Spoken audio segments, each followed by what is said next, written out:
ಈ ಮನೆಯ ತಾಯಿ ಪರಮೇಶ್ವರಿ ಅಮ್ಮನವರು ವಿಷ್ಣು ಸಾಯುಜ್ಯವನ್ನ ಪಡೆಯಬೇಕು ಅಂತ ಹೇಳುವ ಕಾರಣಕ್ಕಾಗಿ ನಮ್ಮ ವೈದಿಕ ಪರಂಪರೆಯಂತೆ ಕುಲಪುರೋಹಿತರಾದಂತಹ ಕೇಕಣಾಜೆ ಪ್ರಕಾಶ ಭಟ್ರು ಅಂತ ಹೇಳಿ ನಮಗೆಲ್ಲರಿಗೂ ಕೂಡ ಚಿರಪರಿಚಿತರವರು. ಅವರ ನೇತೃತ್ವದಲ್ಲಿ ನೀವೆಲ್ಲರೂ ಸೇರಿಕೊಂಡು ಕಾರ್ಯಕ್ರಮಗಳನ್ನು ಮಾಡ್ತಾ ಇದ್ದೀರಿ.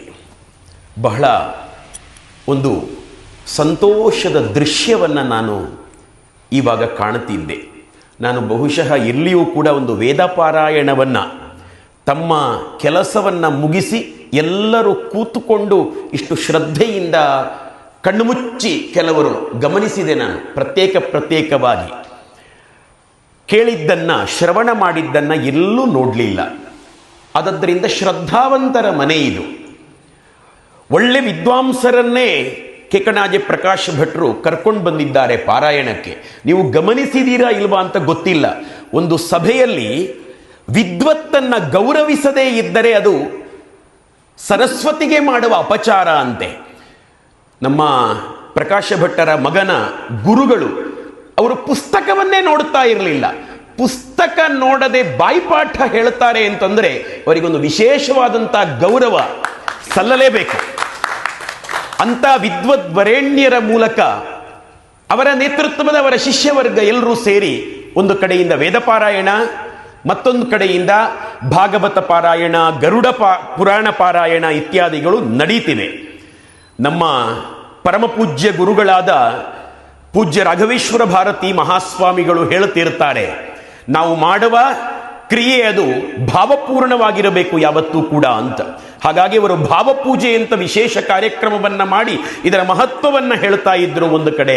ಮತ್ತೊಂದು ಕಡೆ ಯಾವುದೇ ಕರ್ಮವನ್ನ ಮಾಡಿಬಿಟ್ಟು ಕರ್ಮಾಂತ್ಯದಲ್ಲಿ ಅದರ ಬಗ್ಗೆ ಚಿಂತನೆ ನಡೆಸಬೇಕು ಅಂತ ಹೇಳಿ ಅವರ ಒಂದು ಆಜ್ಞೆಯೂ ಆಗಿದೆ. ಇವತ್ತು ವಿಶೇಷವಾಗಿ ಗರುಡ ಪುರಾಣವನ್ನ ಪಾರಾಯಣ ಮಾಡಿದಂತಹ ವೇದಬ್ರಹ್ಮರಾದಂತಹ ಪರಕ್ಕಜೆ ಅನಂತನಾರಾಯಣ ಭಟ್ಟರು ನಮ್ಮ ಜೊತೆಗಿದ್ದಾರೆ. ಅವರು ಒಳ್ಳೆ ವಾಗ್ಮಿಗಳೂ ಹೌದು ಮತ್ತು ಅನುಷ್ಠಾನ ಪರ ವೈದಿಕರೂ ಹೌದು. ಎಲ್ಲದಕ್ಕಿಂತ ಹೆಚ್ಚಾಗಿ ಅನುಷ್ಠಾನ ಸಂಧ್ಯಾಹೀನ ಅನರ್ಹ ಸರ್ವಕರ್ಮಸು ಅಂತ ಹೇಳಿ ಶಾಸ್ತ್ರದ ವಚನ ಇದೆ. ಸಂಧ್ಯಾವಂದನೆ ಇತ್ಯಾದಿಗಳನ್ನು ಮಾಡದ ಬ್ರಾಹ್ಮಣ ಯಾವ ಕರ್ಮಗಳಿಗೂ ಅರ್ಹನಲ್ಲ ಅಂತ.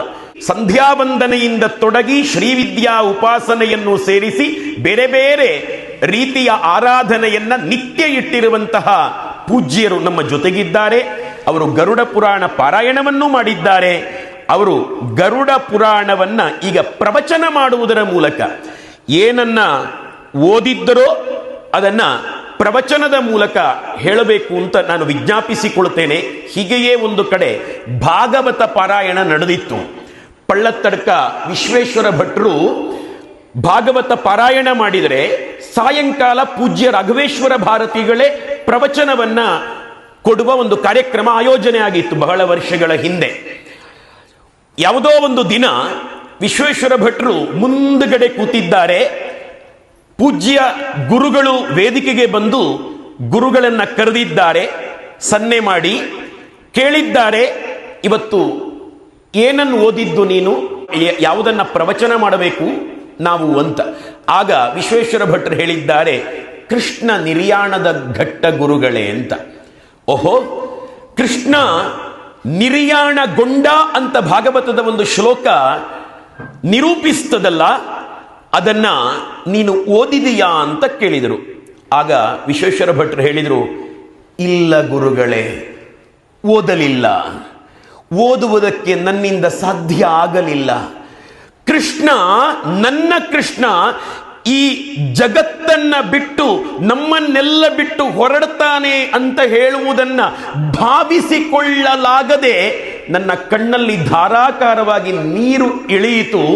ಅಕ್ಕಪಕ್ಕದವರಿಗೆ ಹೇಳಿದೆ, ನೀವು ಓದಿರೋ, ನನಗೆ ಓದ್ಲಿಕ್ಕೆ ಸಾಧ್ಯ ಆಗ್ತಾ ಇಲ್ಲ ಅಂತ. ಆಗ ಗುರುಗಳಾದ ಪೂಜ್ಯ ರಾಘವೇಶ್ವರ ಭಾರತಿ ಶ್ರೀಗಳು ಹೇಳಿದರಂತೆ, ಇದನ್ನ ವಿಶ್ವೇಶ್ವರ ಭಟ್ರೇ ಹೇಳಿದ್ದು ನನಗೆ, ಹೇಳಿದರಂತೆ, ಹಾಗಾಯ್ತ ನಿನಗೆ, ಹಾಗಾಗಿದ್ದರೆ ಮಾತ್ರ ನೀನು ಭಾಗವತಕ್ಕೆ ಅಧಿಕಾರಿ ಅಂದರಂತೆ ಪೂಜ್ಯ ಗುರುಗಳು. ಹೀಗೆ ನಾವು ಪಾರಾಯಣವನ್ನು ಮಾಡುವ ಹಾಗೆ ಆಗಬೇಕು ಅಂತಂದರೆ ಅದನ್ನು ಅನುಭವಿಸಬೇಕು ಅಂತಂದರೆ ಅದರ ಅರ್ಥ ಗೊತ್ತಾಗಬೇಕು. ಈ ಹಿನ್ನೆಲೆಯಲ್ಲಿ ಈ ಕಾರ್ಯಕ್ರಮ ಒಂದು ಪರಿಪೂರ್ಣತೆಯನ್ನು ಒದಗಿಸಿಕೊಡುತ್ತದೆ ಅಂತ ಹೇಳುವ ಒಂದು ನಂಬಿಕೆಯೊಂದಿಗೆ ನೇರವಾಗಿ ವೇದಿಕೆಯನ್ನು ಪೂಜ್ಯ ವೇದಬ್ರಹ್ಮ ಅನಂತನಾರಾಯಣ ಭಟ್ ಪರಕ್ಕಜೆ ಅವರಿಗೆ ಬಿಟ್ಕೊಡ್ತಾ ಇದ್ದೇನೆ. ನಮಸ್ತೆ.